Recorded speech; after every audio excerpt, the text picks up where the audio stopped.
Kalau sholat kamu ingin sempurna, maka sempurnakan dulu wudunya. Awas, hati-hati bu ya, bu. Lihat baik-baik. Kata para ahli hadis, kenapa Nabi mengajarkan wudu dulu? Padahal orang ini yang salahnya sholatnya. Kenapa wudunya yang diajarkan? Kata para ahli hadis, ini menunjukkan ada kaitan antara wudu dengan sholat. Kalau orang benar wudunya, pasti benar sholatnya. Kalau orang wudunya salah, akan berdampak pada tidak sempurna sholatnya. Silahkan ibu cek, anak ibu wudunya seperti flash, cepat, kilat. Secepat kilat, itu pasti menunjukkan sholatnya bermasalah. Nah sekarang bagaimana Nabi menunjukkan wudu yang benar? Yuk kita lihat pelan-pelan. Buka Quran surah kelima ayat ke-6, paling kiri sebelah atas. Ayo lihat sini, lihat. Kata Nabi, kalau sholatnya ingin sempurna dimulai dari wudu. Ya ayyuhalladzina amanu, kalimat wudu dibuka dengan kalimat iman. Idza qumtum ilas shalah, kalau kamu ingin sempurna dalam menunaikan salat, faghsilu wujuhakum, maka mulai dengan menyempurnakan wudu. Lihat baik-baik, saya tidak bermaksud mengajarkan, hanya mengulang kembali apa yang kita pelajari. Yang pokok dalam wudu itu ada 4. Sisanya sunnah. Awas, kalau yang 4 ini tidak sempurna, maka batal wudunya. 1, faghsilu wujuhakum, basuh wajahnya. Kalau disebutkan wajah dalam bab wudu, itu tidak ada yang lain kecuali bagian tampak muka. Gitu ya. Kalau yang punya jenggot, itu termasuk janggutnya di selai-selai. Kalau bapak kalau tidak punya jenggot atau belum punya jenggot, tidak usah maksa. Karena sunnah dalam hadis jenggot itu sunnah merawat, bukan menumbuhkan. Silakan buka tentang babul liha, bab jenggot. Itu hadis-hadis tentang sunnah jenggot, sunnah merawat. Merawat bagi yang punya jenggot. Tapi yang tidak punya jenggot jangan dipaksakan. Beli arang, sok. Beli timun, tidak usah.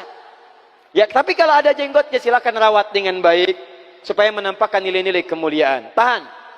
Sekarang kita mulai. Bagaimana cara berwudu yang baik? Perhatikan baik-baik. Kata Quran faghsilu, membasuh wajah, kalimat Qurannya menggunakan kata ghasala.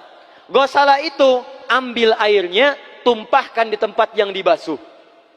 Ambil airnya, tumpahkan di tempat yang dibasuh. Mohon izin, tahan sebentar. Mas, sini mas. Punten ya, yang kan bantosan, kadia sekedap. Sifat wudu cuma ada 3. 1, pakai keran. 2, pakai gayung. 3, air yang mengalir. Ya, seperti di sungai, ada air mengalir itu nggak ada masalah. Tapi kalau menggunakan gayung, atau semisalnya, Nabi itu diriwayatkan dalam hadis, itu sangat menghemat air. Bahkan pernah beliau kemudian berwudu, kalau kita kemudian hitung, itu hanya sejumlah pak, seaqua gelas pak, cukup. Atau yang kedua, menggunakan keran ya. Kalau sekarang kita ada keran, contoh ini kerannya. Ya, kerannya agak tinggi sedikit. Dan kita sesuaikan. Ambil airnya. Misal contoh, ghasala itu bukan ditumpahkan, ambil air, tumpahkan di tempat yang akan dibasuh begini. Yang telunjuk itu kemudian menghapus atau menghilangkan kotoran di sela-sela mata, contoh. Yang jempol menghilangkan kotoran di sela-sela telinga bagian belakang di sini. Ya.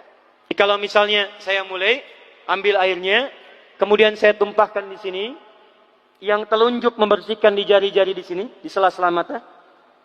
Yang jempol kemudian membersihkan di sela-sela di bawah telinga sini. Kemudian di selesai. 1. Tahan sebentar ya, ini praktek dulu sebentar. 2. Wa aidiakum ilal marafiq, ini yang sering keliru. Dan tangan sampai siku. Ingat, tangan bahasa Arabnya yadun. Tapi dalam ibadah itu selalu diberikan batas. Misal, ini kafun. Ini asabi'. Ini sampai sini ruslun. Sampai sini, Bapak Ibu sekalian, ini namanya mirfak, zamannya marafik. Sampai sini katif.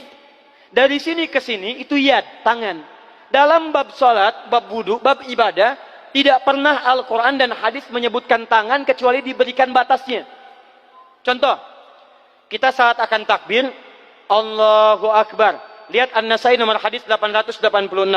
Kata Nabi, fawada'a kaffahul yumna. Maka orang salat itu meletakkan telapak tangan yang kanannya alal yusra, di punggung yang kirinya. Jadi begitu takbir Allahu Akbar, yang kanan meletakkan di punggung kiri. Apa batas meletakkannya? Cuman sampai 3. 1, yang telapak ke punggung begini, jadi boleh begini. Yang kedua, pergelangan ketemu pergelangan begini. Rusgun ala rusgin. Jadi begitu takbir Allahu Akbar, ini boleh. Tapi nggak usah diukur Pak ya, jangan telat. Allah, pas cepat. Boleh nanti lebih sedikit ke sini. Yang tidak boleh, awas, ini dilarang dalam hadis. Yang tidak boleh kata Nabi, jangan engkau bersedekap seperti orang sombong. Kata para ulama bagaimana? Ketika tangannya bertemu dengan mirfaknya begini. Ah ini awas, sedekap yang dilarang, hati-hati. Kadang-kadang ada orang menes ke puncak subuh-subuh sholatnya begini. Ya, awas nih. Cuman 3 kalau tidak begini, begini atau begini. Dan saat mengangkat itu cepat Pak. Hadisnya cepat. Fawado'a. Fa itu di ilmu nahu harfu atfin rabitin baina syai'aini bila hudud.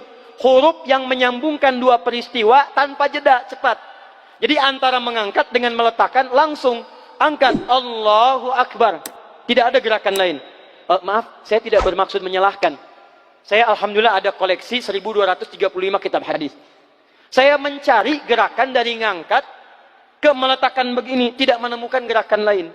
Karena itu jangankan hadis-hadis yang sahih, di kitab hadis palsu pun pemalsu hadis tidak tertarik memalsukan hadis ini. Saking jelas, jadi saat mengangkat langsung begini. Kenapa saya penting terangkan? Karena ada sebagian saudara-saudara kita merasa tidak enak, Ustadz, kalau saya takbir masa kiri duluan, sedangkan kiri kurang bagus, yang bagus kanan. Saya mah pengennya begini aja lah, begitu takbir kanan duluan baru tutup dengan kiri. Jadi begitu diangkat Allah, kanan masuk, kiri begini tutup. Kadang-kadang kaki naik dikit. Nah itu maaf, saya tidak bermaksud menyalahkan, tapi saya belum menemukan hadisnya.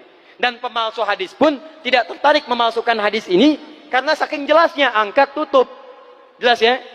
Nah, sekarang lihat sini. Dalam bab wudu, bahasa Qur'annya mengatakan wa aidiakum ilal marafiq, dari tangan sampai siku. Ila dalam ilmu nahu harful ghayah, huruf yang menunjuk pada tujuan, batas dari ke. Ana minal an sa'adhab min Menes ila Bekasi. Saya setelah ini akan pergi dari Menes ke Bekasi. Jadi saya berangkat dari mana? Menes. Tujuannya kemana? Bekasi. Tujuan dalam bahasa Arab menggunakan ila, harfu ghayah, dari Menes ke Bekasi. Menes ila Bekasi. Dalam wudu, lihat, aidiakum ilal marafiq, ila sampai siku, bukan dari siku ke tangan. Jadi saat kita mengambil air wudu, ambil airnya, tumpahkan dari sini ilal marafiq sampai ke siku ke sini. Balikan lagi ke depan. Jadi bukan kerannya dibeginikan, sikunya dibeginikan, takut, bukan. Jadi bukan siku diteruskan ke bawah. Yang tepat itu ambil airnya, kemudian basuh dari sini sampai dengan ke sikunya. Hati-hati, ini ada maknanya. Dan jika benar di hadis Muslim, jika orang wudunya benar seperti ini, maka bersamaan dengan jatuhnya air wudu itu, jatuh pula dosa-dosa dan kotoran yang melekat pada anggota tubuhnya. Tidak cukup dengan amin, nanti kita lihat dulu. Teruskan, saya baru caranya dulu nih. Awas. 3. Wamsahu biru'usikum. Wamsahu, lihat, untuk wajah pakai gosala, basuh. Tangan gosala, basuh. Tapi ketika berpindah pada yang ketiga, wamsahu, berubah jadi masaha. Tahan sebentar ya. Calik. Duduk sini aja. Lihat sini. Ya, pilih. Duduk di sini atau ngapus. Ah, sudahlah. Datang sendiri, nulis sendiri, ngapus sendiri, luar biasa. Cuman di Menes ini. Ini awas, ini penting ini Bu ya, penting. Saking pentingnya susah dihapusnya tuh.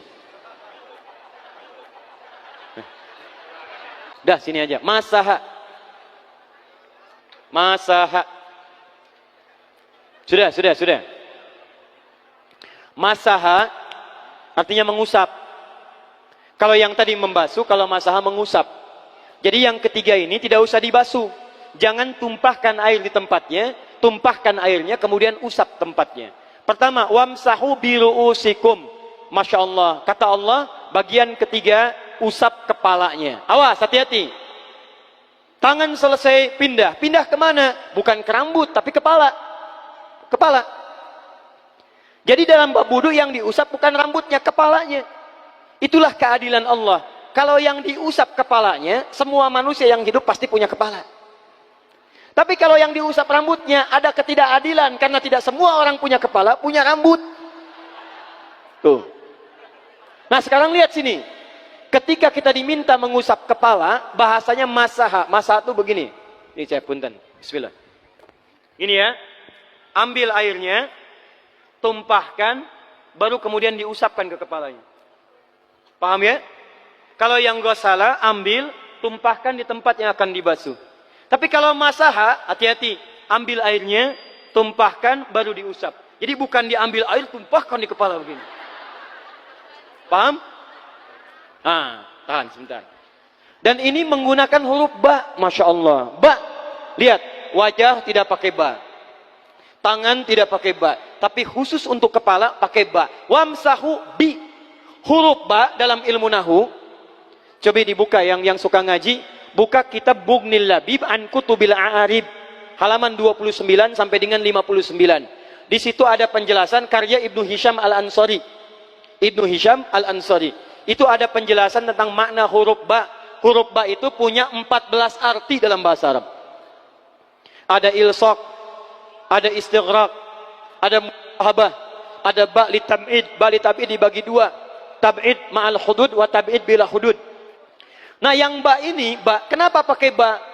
Kata para ulama dari huruf ba yang 14 ini, ada 3 makna yang diterapkan dalam ayat wudu. Satu, istighraq. Istighraq itu membasuh keseluruhan.